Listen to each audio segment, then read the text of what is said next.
Good morning, everyone, and welcome to the fourth in my series on how to help neurodivergent young people revise. And this is how to avoid the procrastination trap with a smile and the WOOP technique. Important exams are looming.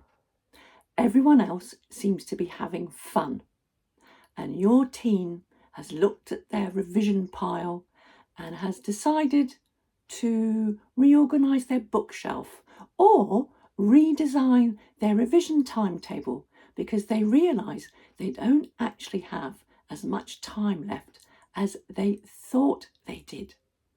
So today I want to share with you a fantastic technique that I learned when working with Terry Hill, a business psychologist, author and performance coach.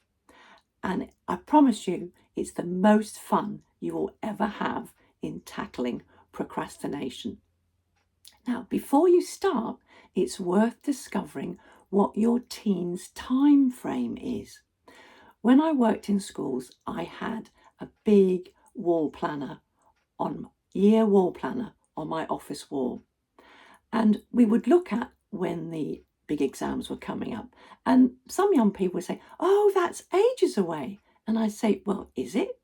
And I'd walk them to the wall planner. We'd actually count the days.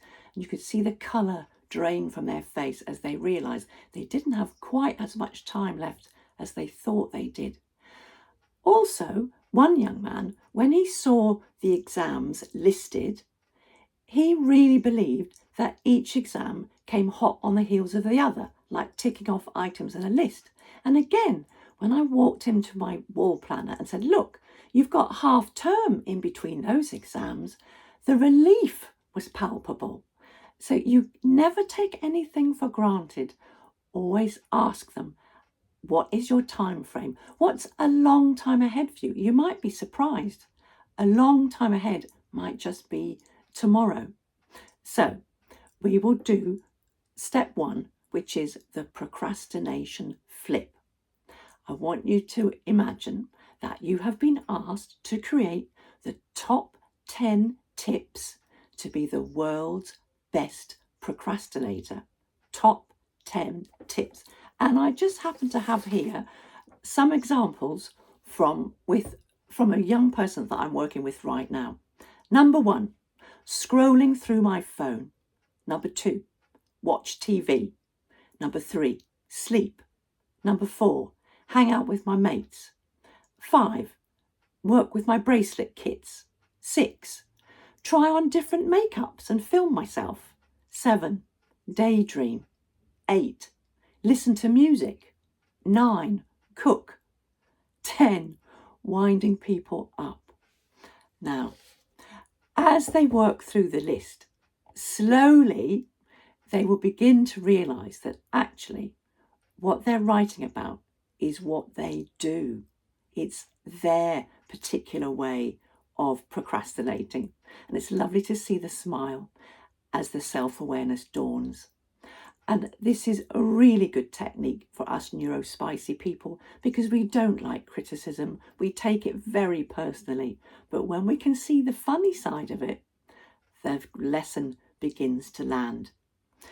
So you've written out your 10 top tips on how to be the world's best procrastinator. Now we introduce the WOOP model.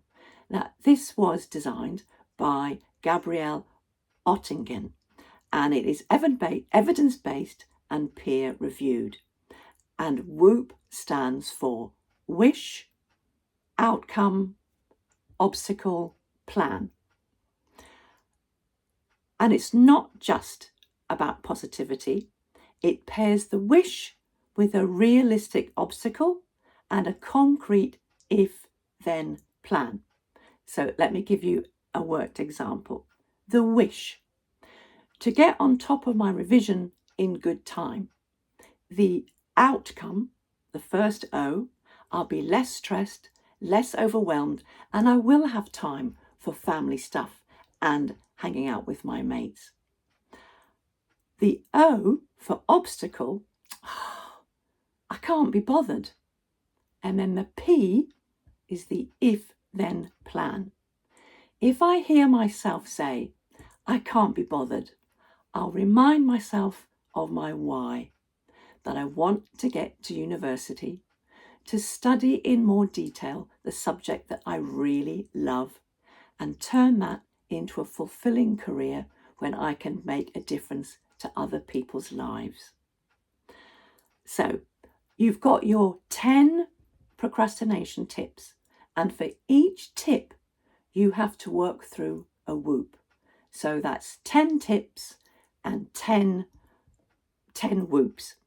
You can do it on your own, you can do it with your parent, you could do it with your grandparents, you could do it with your mates.